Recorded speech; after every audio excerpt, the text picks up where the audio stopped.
Hello friends, Lebanon के south से एक सबसे बड़ी खबर आ रही है।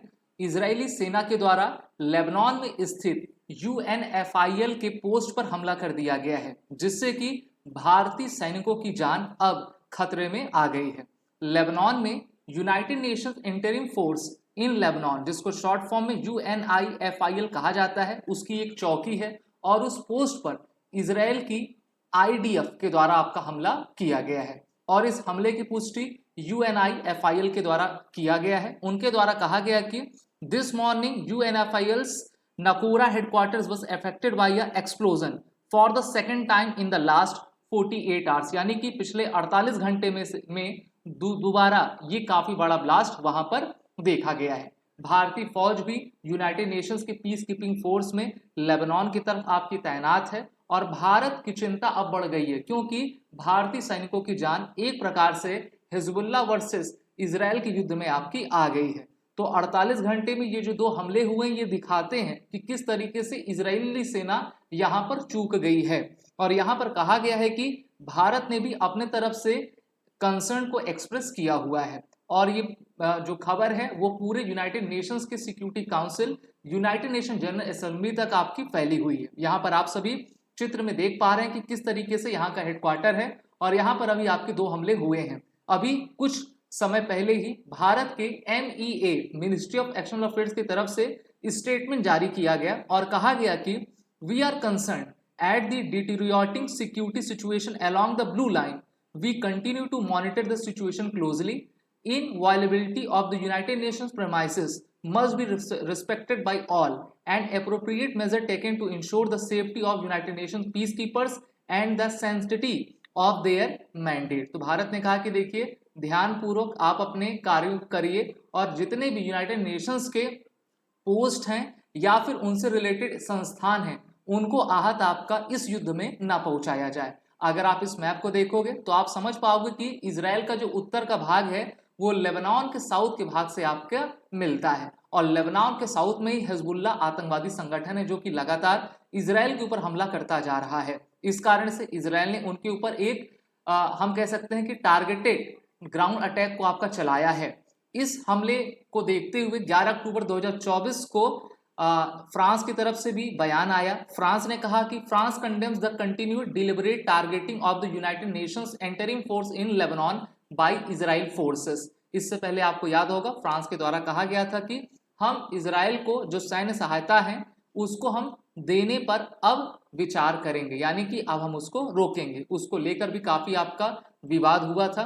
तो इस प्रकार से सीरियस वायलेशन इंटरनेशनल लॉ की आपकी हो रही है, जिस पर फ्रांस के द्वारा भी आपकी चिंता जताई गई है। वहीं पर यूनाइटेड नेशन जनरल असेंबली के जो सेक्रेटरी जनरल हैं एंटोनियो गुतेरस, उनको इजराइल आने पर इजराइल के द्वारा बैन कर दिया गया है और उन्होंने भी इस घटना पर आपकी चिंता जताई है और कहा है कि इसको काफी गौर तरीके से देखना चाहिए और किसी भी पक्ष के द्वारा यूनाइटेड नेशंस के एंटिटी पर हमला नहीं करना चाहिए।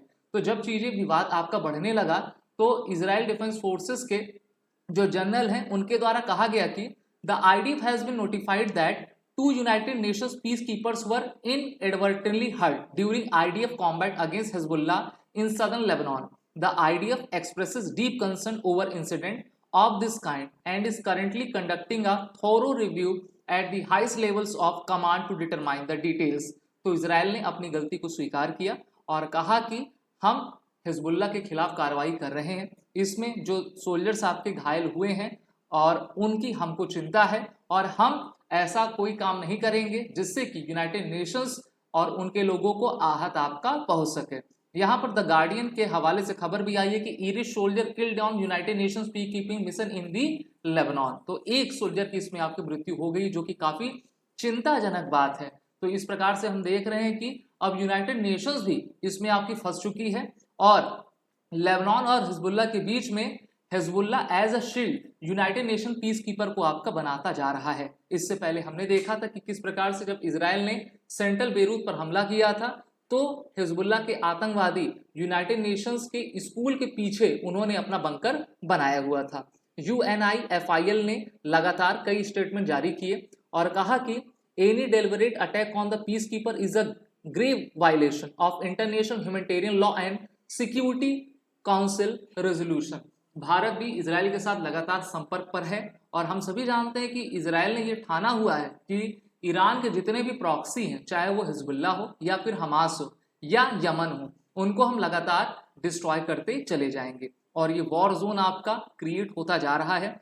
इजराइल ने बहुत बड़े हद तक ईरान को आपका कमजोर कर दिया, क्योंकि उन्होंने पहले से ही हमास को न्यूट्रलाइज कर दिया है और अब हिजबुल्ला की इजराइल के द्वारा कमर तोड़ दी गई है। तो इजराइल डिफेंस फोर्सेस अपने ऑपरेशन को चला रही है, लेकिन हम सभी जानते हैं जब भी युद्ध होते हैं कहीं ना कहीं गलतियां आपकी हो जाती हैं, लेकिन जब गलतियां किसी निर्दोष की जान ले लेती है तो वो गलती आपकी गलती नहीं रहती है। हम सभी जानते हैं कि 7 अक्टूबर 2023 को किस प्रकार से हमास के द्वारा इजराइल के ऊपर अटैक किया गया था और उसके बाद इजराइल ने हमास के चीफ हनिया को मारा और अभी हिजबुल्ला के जो 2 नए चीफ थे उनको भी आपको न्यूट्रलाइज कर दिया है। तो इस प्रकार से इजराइल अपने चारों तरफ एक सुरक्षा घेरा बनाए हुआ है, चाहे ईरान, लेबनान या फिर गाजा या आपके यमन के हौतीज हों, उनको लगातार टारगेट करता जा रहा है। इस हमले में यमन भी आपका कूद आया है और यमन जो है इजराइल को वाया हम कह सकते हैं कि मेडिटेरियन सी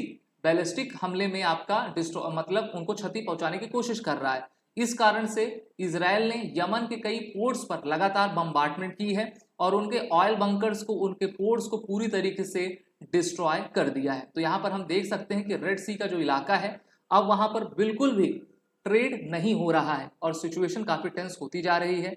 ईरान चाहता ही है कि हम अपने प्रॉक्सीज के माध्यम से इजराइल को कमजोर करते चले जाएं।